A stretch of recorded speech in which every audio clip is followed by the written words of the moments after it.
दूसरी बात जो है वो ये है कि ये पूरा का पूरा इंटरफेस जो है, ये पूरा का पूरा इंटरफेस है, ठीक है, ये इंटरफेस है पूरा का पूरा, ठीक है। और ये जो मैं येलो कलर से ले रही हूँ, ये माइटोसिस वाला फेज है। यू कैन सी दैम, लिखा हुआ भी है माइटोसिस फेज। तो बहुत डिटेल तो अपनों ने पहली पढ़ ली है यहाँ पे। दूसरा जो है अपन थोड़ा सा और डिटेल पढ़ते हैं कि एम फेज जो होता है वो क्या होता है, एक्चुअल डिवीजन होता है। एम फेज जो है वो क्या है, एम फेज जो चल रहा है, ठीक है, जिसे माइटोसिस फेज भी बोलते हैं। माइटोसिस लिखा हुआ है, इसे बहुत सारे स्टेप का बना हुआ है। ये रियल डिवीजन फेज होता है, यहाँ पर रियल सेल डिवीजन होता है। और बाकी जो फेज होता है जिसे मैंने क्या बोला है, इंटरफेज बोला है। ये इंटरफेस तीन से मिलकर बना है, ठीक है। ये इंटरवल का टाइम एक्चुअली, ठीक है, G1S और G2 phase, G1 phase, S phase और G2 फेज, ये जस्ट एक इंटरवल पीरियड टाइम होता है। तो जो एम फेज होता है, इंटरफेज होता है, वो क्या होता है देखो, एक फेज आया माइटोसिस फेज, ठीक है, उसके बाद ये फेज आया माइटोसिस फेज, ठीक है, जहां सेल सही में डिवाइड होगी। फिर आया इंटरफेज, ठीक है, कौन सा फेज आया, इंटरफेज आया, ठीक है। इंटरफेज आने के बाद वापस कौन सा फेज आ जाएगा, माइटोसिस फेज आ जाएगा। तो ये माइटोसिस फेज है और ये इंटरफेज है, ठीक है। तो इंटरफेज मतलब तैयारी हो रही है और माइटोसिस मतलब एक्चुअल यही है जब सेल डिवाइड होगी। इंटरफेज तो सिर्फ तैयारी का मोड है कि बस तैयारी हो रही है, तैयारी हो रही है, ठीक है, तैयारी कर रहा है। तो इंटरफेज को अपन क्या बोल सकते हैं कि सेल डिवीजन तो आपका 24 आवर में होता है। सो अपन क्या कह सकते हैं, इंटरफेस जो है टू एम फेज के बीच में आ रहा है, टू एम फेज के बीच में, ठीक है। जैसे कि मैंने बोला कि माइटोसिस हो रहा है, माइटोसिस होने के बाद इंटरफेज हुआ, इंटरफेज होने के बाद फिर क्या हुआ, माइटोसिस हुआ, ये माइटोसिस हुआ, ठीक है। तो ये माइटोसिस हुआ बेटा, ये इंटरफेज हुआ, इंटरफेज होने के बाद क्या हुआ, वापस क्या हुआ, माइटोसिस है। ये कंटिन्यूअसली ये साइकिल ऐसे ही चलता है। और इस साइकिल में क्या होते हैं कि दो डिवीजन भी हो जाते हैं। जैसे माइटोसिस फेज आएगा तो एक सेल क्या, माइटोसिस फेज आएगा जैसे ही ये इंटरफेस पूरी तैयारी चल रही है, और जैसे ही इंटरफेस खत्म होगा माइटोसिस आएगा। माइटोसिस में सेल रियल में डिवाइड हो जाएगी, ठीक है। तो एक सेल किस में डिवाइड हो जाएगी, दो में। तो अभी क्या है कि माइटोसिस होता है, फिर इंटरफेज होता है, फिर माइटोसिस होता है। तो मैं क्या कह सकती हूँ कि इंटरफेज क्या है, इंटरफेज जो है वो दो सक्सेसिव माइटोसिस के बीच में आता है। Yes, interphase occurs between two successive mitosis, ठीक है, दो माइटोसिस के बीच में इंटरफेस आता है। तो 24 आवर में हमारी जो है सेल क्या होती है, पूरी डिवाइड होती है। जो माइटोसिस का फेज होता है ना, वो तो सिर्फ 1 घंटे का ही चलता है। बाकी 23 आवर्स के लिए क्या चलता है, इंटरफेस चलता है।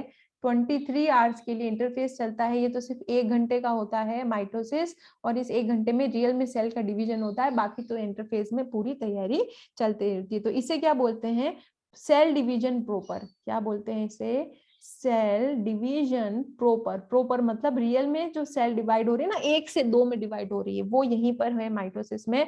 और माइटोसिस में सबसे पहले जो है वो रियल में न्यूक्लियस भी डिवाइड होता है। बाकी वही डीएनए डबल होगा, साइटोप्लाज्म भी डबल होगा, लेकिन वो जब मैंने बताया कि 1 से 2 में एकदम से कन्वर्ट हो रही है, वो चीज माइटोसिस के साथ है। बाकी जस्ट प्रिपरेशन है, डबल डबल डबल डिवीजन देखने को आपको नहीं मिलता है। तो 95% जो टाइम होता है, ठीक है, 95% टाइम, दैट इज 23 आवर्स, वो तो इंटरफेस में चला जाता है। ये तो सिर्फ 1 घंटे के लिए होता है, 1 घंटे के लिए 5% टाइम के लिए, ठीक है। तो अब अपन ये पूरा का पूरा, ठीक है, ये एनसीईआरटी में भी है, लेकिन एनसीईआरटी मुझे थोड़ा अच्छा नहीं लगा। G0 फेज भी है, उसके बारे में भी अभी धीरे धीरे अपन पढ़ेंगे। तो एनसीईआरटी का डायग्राम मुझे थोड़ा क्लियर नहीं लगा था। वे एक ही डायग्राम में कोई फर्क नहीं है, ठीक है। अब अपन आ जाते हैं एम फेज के ऊपर। फिर से मैं word to word NCERT explain कर रही हूँ। जैसे एनसीईआरटी हो जाएगा अपन लोग फिर नोट्स पे जाएंगे। फिलहाल एनसीईआरटी ही आपको वर्ड टू वर्ड पढ़नी है, ठीक है, नोट्स लेने के बाद। सो एम फेज जो है उसको, उसमें क्या होता है, माइटोसिस फेज। एम फेज मतलब माइटोसिस फेज, और जब मियोसिस पढ़ोगे तो मियोसिस फेज। इसके अंदर क्या होता है कि ये ध्यान से देख लिया, जीवन गैप 1 सिंथेसिस फेज, ये मैंने इस डायग्राम में आपको समझा रखा है, ठीक है। तो एम फेज जो होता है वो होता है न्यूक्लियर डिवीजन। इसमें क्या होता है बेटा, माइटोसिस में, माइटोसिस फेज, ठीक है। पूरी सेल है ना अपने पास, क्या है मेरे पास, पूरी सेल है, ठीक है, ये मेरे पास पूरी सेल है। और सेल के अंदर क्या प्रेजेंट है, न्यूक्लियस प्रेजेंट है, ठीक है। तो क्या होता है कि जो एम फेज होता है वो न्यूक्लियस में चलता है। एम फेज जो है वो किस में चलता है, न्यूक्लियस प्रोपर में। और जो इंटरफेस था, बाकी वाला फेज था, है ना, ये पूरा का पूरा क्या था, इंटरफेस था। इंटरफेस मतलब इंटरवेल। तो जो एम फेज होता है वो न्यूक्लियस में चलता है मोस्ट प्रोबेबल।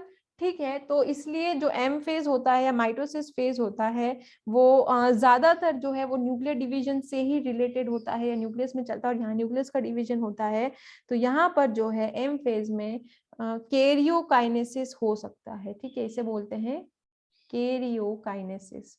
कैरियोकाइनेसिस ज्यादा होता है एम फेज में, यानी एम फेज जो है वो ज्यादा कैरियोकाइनेसिस को प्रिफर करता है या न्यूक्लियस की डिवीजन को ज्यादा प्रिफर करता है। देखो यहाँ पर लिखा है माइटोसिस में प्रोफेज, मेटाफेज, एनाफेज और टीलोफेज, ये माइटोसिस है।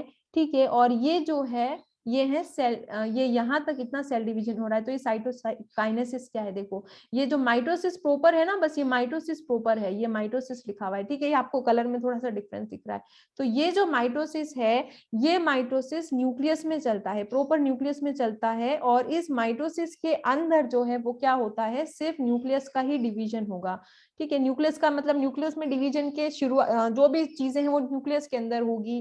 और एक चीज और है साइटोकाइनेसिस। साइटोकाइनेसिस जो इतनी सारी जो तैयारी चली आ रही थी, G1 phase, S phase, G2 phase, ये सारी की सारी जो तैयारियां चली आ रही थी 24 घंटे 23 आवर्स से ये तैयारी हो रही थी। और जैसे ही वो फेज स्टार्ट होता है, जब सेल को डिवीजन होता है, तो फटाफट न्यूक्लियस डिवाइड होता है।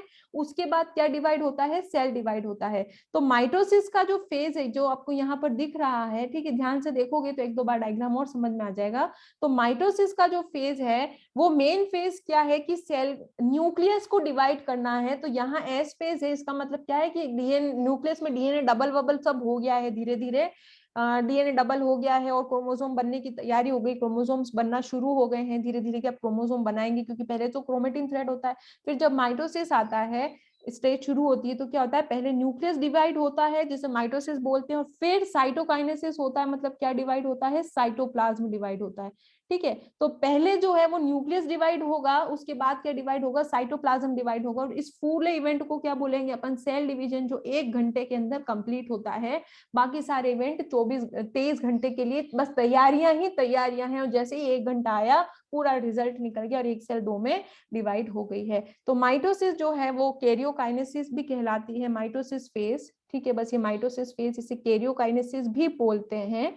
ठीक है, it is known as karyokinesis. Karyon का मतलब मैंने बता दिया था, कैरियन का मतलब होता है न्यूक्लियस, और काइनेसिस का मतलब क्या होता है, डिवीजन। तो न्यूक्लियस का यहाँ पर क्या हो रहा है, डिवीजन हो रहा है, that is division of nucleus. ठीक है, और इसके बाद जो है वो लास्ट वाला जो है, ठीक है, माइटोसिस के 4 फेज हैं जहां सिर्फ न्यूक्लियस डिवाइड होगा, और दूसरा है साइटोकाइनेसिस। तो ये जो साइटोकाइनेसिस होता है इसके अंदर क्या डिवाइड होता है, साइटोप्लाज्म डिवाइड होता है। ठीक है, तो फर्स्ट जो सबसे पहले जो है वो कैरियोकाइनेसिस हो रहा है, यानी सबसे पहले न्यूक्लियस डिवाइड होगा और उसके बाद क्या डिवाइड होगा, साइटोप्लाज्म डिवाइड होगा। तो हम क्या कह सकते हैं कि साइटोकाइनेसिस फॉलोड कैरियोकाइनेसिस। ठीक है, साइटोकाइनेसिस किसको फॉलो कर रहा है, कैरियोकाइनेसिस को फॉलो कर रहा है। साइटोकाइनेसिस फॉलोज, ठीक है, साइटोकाइनेसिस किसको फॉलो कर रहा है, कैरियोकाइनेसिस को फॉलो कर रहा है। ठीक है, ग्रामेटिकल लैंग्वेज चेंज कर करके क्वेश्चन आएगा कि कैरियोकाइनेसिस फॉलोड बाय साइटोकाइनेसिस, इसका क्या मतलब है कि कैरियोकाइनेसिस फॉलोड बाय साइटोकाइनेसिस, ये भी आता है। ठीक है, कैरियोकाइनेसिस फॉलोड बाय साइटोकाइनेसिस, दोनों का अलग अलग दोनों का जो मतलब है वो एक ही बेटा, ग्रामेटिकल फर्स्ट इवेंट ये है और ये सेकंड इवेंट है। बस ये ध्यान रखो कि पहले ये होगा फिर ये होगा, पहले ये होगा फिर ये होगा। ठीक है, तो ये दोनों का मतलब एक ही है, जो मैंने स्टेटमेंट दिया है ना उनका एक ही मतलब है कि पहले कैरियोकाइनेसिस होगा बाद में साइटोकाइनेसिस होगा। तो लैंग्वेज बदल बदल के ग्रामेटिकल चेंजेस कर करके तुम्हें नए नए स्टेटमेंट देंगे। आपको क्या क्या स्टेट मतलब क्या निकालना है, मतलब ये निकालना है कि पहले न्यूक्लियस डिवाइड होगा उसके बाद क्या डिवाइड होगा, साइटोप्लाज्म डिवाइड होगा। तो ये आपकी जिम्मेदारी है, ठीक है। ये दोनों स्टेटमेंट लिखे हैं मैंने, दोनों अलग अलग ग्रामेटिकल चेंज करके लिखे हैं, ठीक है। एक तो होता है फॉलोज और एक फॉलोड बाय। पहले यहाँ कैरियोकाइनेसिस आया है, यहाँ पहले सॉरी साइटोकाइनेसिस आया, फिर यहाँ कैरियोकाइनेसिस आया। आपकी जिम्मेदारी है लैंग्वेज पहचान लेना, ठीक है। चलो प्रैक्टिस तो मैं करवाऊंगी ही। तो इंटरफेस जो है वो रेस्टिंग फेज भी कहलाता है, ठीक है। कहाँ गया भैया इंटरफेस, हाँ। इसे क्या बोलते हैं बच्चा, रेस्टिंग फेज भी बोलते हैं, रेस्ट कर रहा है और तैयारी में है। और सेल जो है वो डिवीजन के लिए प्रिपेयर करती है, सेल ग्रोथ होता है और डीएनए का रेप्लिकेशन होता है। ये सारा फेज जो है वो बहुत ही स्टेप वाइज चलता है, G1 फेज, S फेज और G2 फेज। किसमें, इंटरफेज में। G1 फेज ग्रोथ होना, सिंथेसाइज होना, मतलब वो डीएनए डबल होगा। डीएनए कहाँ डबल होगा, न्यूक्लियस के अंदर डबल होगा, सीधी सी बात है। डीएनए रेप्लिकेशन या एस फेज किसके लिए है, सिंथेसाइज के लिए है, मैंने बता दिया है। एस मतलब सिंथेसिस फेज, डीएनए डबल हो रहा है इस टाइम पर, ठीक है। आपको लिखना G1 S और G2 ही है और ये इसी फॉर्म में चलता है, ठीक है। ये साइकिल यहीं से वापस डिवाइड हो जाएगा, नई सेल बनेगी, फिर नई सेल बनेगी, नई सेल बन गई, नई सेल में क्या शुरू होगा बेटा, सबसे पहले इंटरफेस शुरू होगा। नई सेल बनते ही क्या करेगा, तैयारी करेगी ना सबसे पहले डिवीजन की, ऐसे थोड़ी क्या जाते डिवीजन कर लेगी। तो ये एक सेल है, यहाँ आते ही एक सेल से दो सेल डिवाइड हो गए, ठीक है। जैसे ये दूसरा सेल आया, ठीक है, जैसे कि आपका ये माइटोसिस चला, इंटरफेस पूरा हुआ, जैसे इंटरफेस आपका पूरा हुआ, सेल डिवाइड होना शुरू हो गई, माइटोसिस हुआ, साइटोकाइनेसिस हुआ, सेल डिवाइड होगी, दो में डिवाइड हो गई। जैसे ही सेल दो में डिवाइड हुई, दोनों सेल में क्या चलेगा बेटा, इंटरफेस चलेगा। इंटरफेस चलेगा क्योंकि दोनों सेल अपने अपने को तैयारी कर रही है, ठीक है। तो इसीलिए अपनों ने यहाँ भी एक चीज पढ़ी थी कि ये जो है माइटोसिस जो है, हाँ ठीक है, इंटरफेस जो है माइटोसिस, दो माइटोसिस के बीच में आया है, तो एक इंटरफेस हुआ, ठीक है, फिर माइटोसिस हुआ, फिर वापस क्या आएगा, इंटरफेस आएगा, इंटरफेस आएगा, पूरा इंटरफेस चलेगा, इसके अंदर भी पूरा इंटरफेस चलेगा, इसके अंदर भी तैयारी हो रही है इंटरफेस का मतलब रेस्ट और तैयारी दोनों। और फिर वापस कौन सा फेज आ जाएगा, माइटोसिस फेज आ जाएगा। जैसे ही माइटोसिस फेज आया, फिर ये माइटोसिस फेज आने के बाद फिर सेल दो में डिवाइड हो जाएगी, ठीक है। जैसे ही सेल जो है वो दो में डिवाइड हुई, ये सेल में फिर इंटरफेस चलेगा, it will run again interface, हाँ। ये फिर इंटरफेस इसमें चलेगा, इसमें भी इंटरफेस चलेगा, इसमें भी इंटरफेस चलेगा, इसमें भी इंटरफेस चलेगा, रेस्टिंग और तैयारी करना, ठीक है, प्रिपेयर। और फिर वापस क्या आ जाएगा, यहाँ पर एम फेज आ जाएगा, ये वापस एम फेज आ जाएगा। तो कंसेप्ट में बहुत अच्छे से क्लियर कर रही हूँ तुम्हारा। इस पेपर को घुमाना मत, जो भी भेजूंगी तुम्हें पेपर, क्या ये पीडीएफ जो मैं पढ़ा रही हूँ, ठीक है। इंटरफेस जो है एस फेज, सिंथेसिस फेज। अब G1 फेज जो है उसमें क्या क्या होता है वो अपन देख लेते हैं। इंटरफेस का अंदर जो है G1 फेज होता है, ठीक है। इंटरफेज में सबसे पहले क्या आता है, G1 फेज आता है। सो G1 फेज जो है वो डीएनए रेप्लिकेशन के बीच में आती है, ठीक है। एक मिनट, इसको डायग्राम को अपन वापस आगे शिफ्ट कर लेते हैं।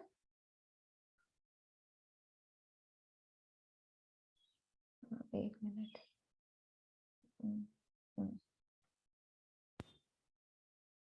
ठीक है, मैं कुछ मिटा नहीं रही हूँ आपको। आपका जो पढ़ाया है वो हर चीज लिखी हुई मिलेगी, मैं कुछ नहीं मिटाऊंगी। जो पढ़ाया है मैंने आपको ऐसे मिल जाएगा, मैंने सिर्फ डायग्राम डुप्लीकेट करा है, ठीक है। डुप्लीकेट डायग्राम पे जो चीज थी वो मैंने मिटाई है। तो G1 फेज जो होता है वो क्या क्या होता है, देखो G1 फेज जो है वो माइटोसिस खत्म होते ही नई सेल में G1 फेज चलता है, अभी मैंने बताया कैसे चलेगा। और G1 फेज जो है वो नई सेल के अंदर जब इनिशिएशन इंटरफेज आता है तो वो G1 फेज होता है, और ये डीएनए रेप्लिकेशन से पहले होता है, ठीक है। ये स्टेप है G1 फेज, एस फेज और G2 फेज। तो फर्स्ट फेज इंटरफेज का G1 फेज कहलाता है, और इसके बाद डीएनए का क्या होगा, रेप्लिकेशन फेज आएगा, सिंथेसाइज फेज होगा।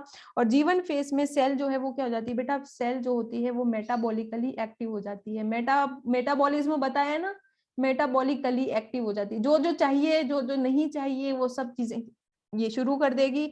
और ये ग्रो करना शुरू करती है, मतलब साइज क्या हो जाती है, थोड़ी थोड़ी क्या हो जाती है, साइज इंक्रीज होना शुरू हो रही है सेल की। तो ये सेल जो है ये G1 फेज में इसका साइज क्या हो रहा है, इंक्रीज हो रहा है। अभी डीएनए रेप्लिकेशन से रिलेटेड कुछ भी नहीं आया है। इसके बाद आता है एस फेज या डीएनए का रेप्लिकेशन फेज या सिंथेसिस फेज होता है। इसमें डीएनए का सिंथेसिस या रेप्लिकेशन होता है और डीएनए का अमाउंट क्या होता है बेटा, डबल हो जाता है। तो अगर आपका जो सेल है, न्यूक्लियस है, ठीक है, इसमें ये सेल इंक्रीज हो रही है, ठीक है, सेल का साइज। जब सिंथेसिस फेज की बात आ रही है तो मैं सीधा न्यूक्लियस पे ही बात करूंगी, क्योंकि डीएनए जो है वो तो न्यूक्लियस में ही होता है, ठीक है। तो डीएनए का क्या हो रहा है, रेप्लिकेशन हो रहा है, या डीएनए क्या हो रहा है बेटा, डबल हो रहा है। तो सिंथेसिस फेज में डीएनए क्या हो जाता है, डबल हो जाता है। मतलब अगर ये डीएनए इतना है, ठीक है, तो डीएनए जो है वो क्या हो जाएगा, साइज तो बढ़ेगी ही, ठीक है। डीएनए क्या हो, साइज यहाँ ग्रोथ फेज में पहले साइज बढ़ रही है, ठीक है, ये साइज सिमिलर ही है, ठीक है, ये हुआ, ठीक है। फिर साइज ये इतनी रहेगी और फिर ये डीएनए का अमाउंट क्या हो जाएगा, डबल हो जाएगा। तो डीएनए जो है वो क्या लिखूं मैं, 2C से कितना हो रहा है, 4C हो रहा है डीएनए, या 46 क्रोमोसोम की पावर है बनाने की, तो अब इसके पास 92 की पावर है, बनाएगा 46 ही, लेकिन लोडिंग 92 की आ जाएगी, वो मैंने आपको बहुत पहले समझा दिया है, ठीक है। अब क्या होता है कि डीएनए का इनिशियल अमाउंट 2C है और अमाउंट जो है 4C हो जाता है, लेकिन यहाँ पर क्या लिखा है, मैं लाइन पढ़ के बता रही हूँ, एनसीईआरटी की गलती करी था तो बहुत बुरी डांट खाओगे मेरे से। However, there is no increase in chromosome number. Chromosome के नंबर में कभी फर्क नहीं आता, हाँ लोडिंग डबल हो जाएगी, इसीलिए मैंने आपको कहा है कि मैं ऐसे क्रोमोसोम बनाती हूँ, कई बार आपको दोनों तरीके के मिलेंगे, तो फर्क पहचान लेना, एक जो है वो डिवाइड होने की कैटेगरी पे है, इसलिए बाकी कोई दिक्कत नहीं, ठीक है। इसे क्या बोलते हैं बेटा, 2n नंबर बोलते हैं अपन, 46 को क्या बोलते हैं, 2n नंबर बोलते हैं, ठीक है। ये कंसेप्ट कल क्लियर करूंगी बहुत अच्छे से कि 2n क्यों बोलते हैं, और यहाँ भी 2n है। तो आपका हैप्लॉइड नंबर क्या है बेटा, आपका हैप्लॉइड नंबर है n, जो सिर्फ गैमेट्स में हो सकता है, और आपका जीनोम जो है वो 23 क्रोमोसोम का बना है, ठीक है। यहाँ पर आपके 46 है ना क्रोमोसोम का नंबर, इसका मतलब क्या है, आपके अंदर डबल जीनोम है, आपके हर सेल में क्या होता है, डबल जीनोम होता है। आप एक जीनोम की कॉपी अपने मम्मी से लेते हो, दैट इज 23 क्रोमोसोम, और दूसरे जीनोम की कॉपी आप अपने पापा से लेते हो, और आप अपने अंदर डबल जीनोम रखते हो, तो आपके हर सेल में डबल जीनोम है, बस जो गैमेट बनते हैं ना उसके अंदर सिंगल जीनोम होता है, हर इंडिविजुअल अपना गैमेट बनाता है तो उसमें सिंगल जीनोम होता है। तो ये 2n नंबर है बेटा, 2n नंबर को क्या बोलते हैं, डिप्लॉइड नंबर बोलते हैं, ठीक है, डबल, ठीक है, डबल। और हैप्लॉइड क्या होता है, 23। तो हर सेल में 23 नहीं होता, हर सेल में 46 ही होगा, 46 हर सेल में देखने को मिलेगा, अगर वो डिवीजन में जा रहा है तो बस लोडिंग डबल है, नंबर 46 ही मिलेगा, जो मैं पहले एक्सप्लेन कर चुकी हूँ आप लोगों को, ठीक है। यहाँ पर हुआ, यहाँ पर क्लियर ये कह रहा है कि डीएनए का नंबर बढ़ता है लेकिन क्रोमोसोम का नंबर कभी नहीं बदलेगा, ये मैंने आपको बार बार बोल दिया, ठीक है। नेक्स्ट फेज जो आता है वो ये वाला हो गया, इसके बाद आता है बेटा G2 फेज, और लास्ट वाला फेज, इस फेज के अंदर क्या क्या होता है, प्रोटीन बढ़ता है और माइटोसिस का शुरुआत हो जाती है, प्रोटीन का इंक्रीज हो जाता है, क्या इंक्रीज हो जाता है, प्रोटीन जो है वो क्या हो जाता है, इंक्रीज होगा, डबल ही होगा, ठीक है। अब अपन आ जाते हैं आगे वाले पर। नेक्स्ट जो अपना स्टेप है, तो कुछ सेल जो होती है वो डिवीजन में नहीं जाती है, some cell in adult animal do not appear to exhibit division, कुछ सेल में डिवीजन नहीं होता, ठीक है, नॉट डिवीजन, एडल्ट में, एडल्ट हो जाते हो ना जब बड़े हो गए, तो डिवीजन कुछ सेल के अंदर नहीं होता है। तो और कुछ सेल जो है नॉट डिवीजन, और कुछ सेल जो है वो ओकेजनली डिवीजन होता है, ठीक है, ओकेजनली डिवीजन होता है, कुछ सेल में कभी भी डिवीजन नहीं होता है। तो जिनमें डिवीजन नहीं होता है और ओकेजनली होता है, तो क्या होता है कि कई बार क्यों डिवीजन होता है, डिवीजन क्यों होता है, डिवीजन इसलिए होता है क्योंकि कोई पुरानी सेल मर गई है या किसी सेल की ग्रोथ की जरूरत है, तो तीन है, या तो डिवीजन हो रहा है या नहीं हो रहा है, ठीक है, और ओकेजनली हो रहा है, इसे मुझे पहला नंबर देना चाहिए, इसे मुझे दूसरा नंबर देना चाहिए, और इसे मुझे थर्ड नंबर देना चाहिए, ठीक है। तो कुछ सेल जो होती है वो क्या करती है कि these cells that do not divide further exit G1 phase to enter an inactive stage that is known as G0 phase।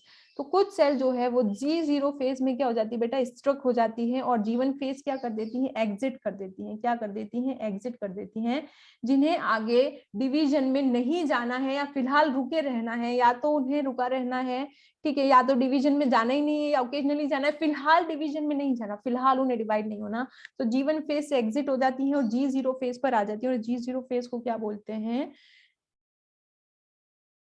Quiescent stage बोलते हैं, ठीक है, इस सेल साइकिल में। सो इस सेल में क्या होता है कि सेल जो है वो मेटाबॉलिकली एक्टिव तो है, क्या है, मेटाबॉलिकली एक्टिव है, मेटाबॉलिकली एक्टिव का क्या मतलब है, मरी नहीं है, मेटाबॉलिकली एक्टिव है, कैटाबॉलिज्म मेटाबॉलिज्म चल रहा है, लेकिन आगे जो है वो रिक्वायरमेंट नहीं है, या तो डिवाइड होना नहीं है, या फिलहाल अभी नहीं होना, या कभी भी नहीं होना, ठीक है, तो वो फिर आगे किसी भी तरीके की डिवीजन पर नहीं जाती, पर मेटाबॉलिकली एक्टिव है, मरी नहीं है, जिंदा है, तो अपना मेटाबॉलिकली एक्टिव मतलब मेरे को डिवीजन में नहीं जाना पर मैं हूं तो जिंदा, ठीक है। सो कुछ जो एनिमल होते हैं उसमें माइट, अच्छा अब अपन आ जाते हैं एक और चीज पर जो कि कंसेप्ट बेस्ड है आप लोगों के। कुछ जो एनिमल होते हैं, ठीक है, जो जो डिप्लॉइड सेल होती है बेटा, 2n वाली सेल जो होती है जिनमें क्रोमोसोम का नंबर 46 है, और वो 46 से 46 ही बनाएंगी, ठीक है, माइटोसिस में जाने वाली हैं, तो जिन क्रोमोसोम में 46 का, जिन सेल में 46 का नंबर होता है उन्हें बोलते हैं सोमेटिक सेल, क्या बोलते हैं, सोमेटिक सेल, और जिनमें 23 का नंबर पड़ा ना अभी, उन्हें गैमेटिक सेल बोलते हैं, गैमेटिक बोलते हैं, ये सोमेटिक सेल है। और क्या होता है कि पेरेंट क्या है, अगर 2n है, ठीक है, पेरेंट का नंबर क्रोमोसोम का कितना है 46 है, और अगर उसे अपना गैमिट बनाना है तो उसे किस में जाना पड़ेगा बेटा, माइटोसिस में। ये बात मैंने आपसे पहले क्लियर कर दी है कि पेरेंट का नंबर अगर 46 है और उसे अपना गैमिट बनाना है, गैमिट हमेशा n है, ठीक है, तो सॉरी उसे नो माइटोसिस, उसे किस में जाना पड़ेगा, मियोसिस में जाना पड़ेगा। किस में जाना पड़ेगा, मियोसिस में, क्योंकि मियोसिस रिडक्शन डिवीजन है, मैं बात कर रही हूँ गैमिट की, ठीक है, जो सेल गैमिट प्रोडक्शन के लिए, ठीक है। तो अगर पेरेंट का नंबर 2n है या पेरेंट का नंबर n है, ठीक है, n और 2n में बताऊंगी अभी आपको, कल और कंसेप्ट करूंगी, ठीक है। तो अगर पेरेंट 2n चल रहा है, अगर पेरेंट 2n चल रहा है, जैसे ह्यूमन है और उसे गैमिट बनाना है, तो उसे मियोसिस में जाना पड़ेगा ताकि वो 4 nn की सेल बना दे।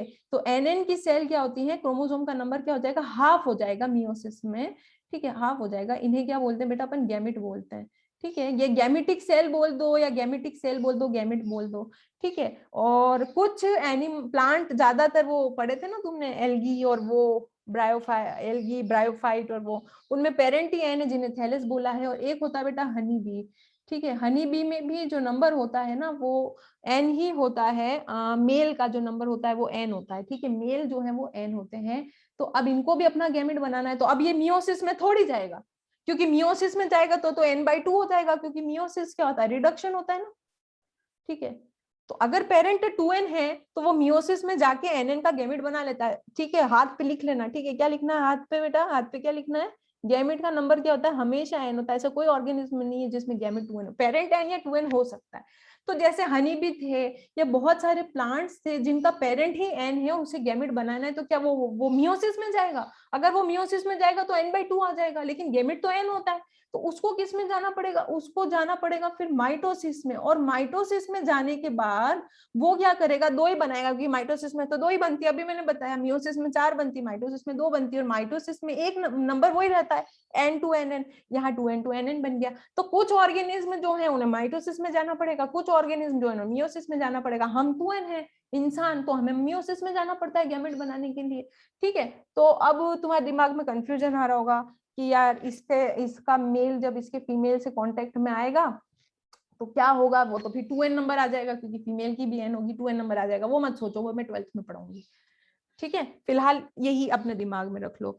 तो कुछ प्लांट वगैरह भी ऐसे ही होते हैं, ठीक है, ये जो है, ठीक है, जिनमें 2n नंबर होता है उन्हें बोलते हैं बेटा डिप्लॉइड, ठीक है, और जिनमें n नंबर होता है उन्हें क्या बोलते हैं, हैप्लॉइड, ठीक है। और इसमें n नंबर कुछ और होगा, इसके क्रोमोसोम का नंबर कुछ और है, वो 16 है, तो यहाँ 16 और 16 ही रहने वाला है। इनका अपना कुछ नंबर है, सबका अपना कुछ नंबर होता है। और क्या बता रही थी मैं, हाँ, प्लांट में भी ऐसे ही होता है, 2n और n, डिप्लॉइड, डिप्लॉन्टिक, हैप्लॉन्टिक याद करो, प्लांट में पढ़ा था, वो 2n से n आ रहा था, फिर वो n से वापस 2n जा रहा था। तो diplontic number, haplontic number, diplontic number, haplontic number की एक सीरीज बन गई, सीरीज एक बन गई थी ना उसकी। तो फिर अपनों ने उसको हैप्लोडिप्लॉन्टिक या जो भी लाइफ साइकिल अपनों ने पढ़ाया था उसके हिसाब से अपनों ने उसको डिवाइड करा था, है ना। तो वो खैर अलग बात है, ठीक है। अब जो है गैमेटिक सेल है, गैमेटिक सेल बेटा हमेशा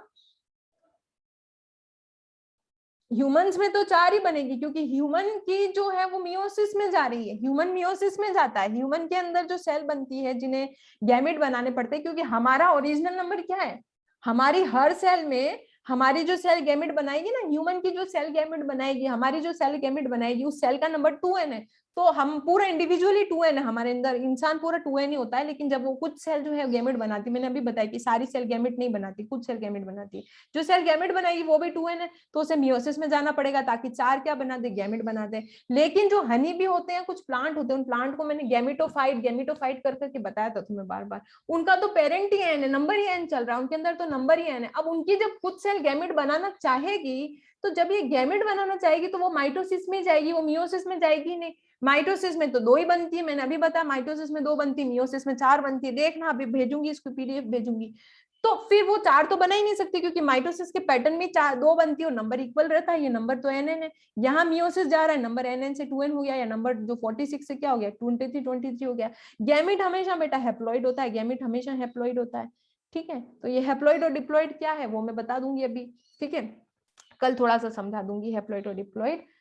तो ये जो है ये अपना सेल डिवीजन का क्या हुआ, पूरा का पूरा पैटर्न कंप्लीट हो गया है।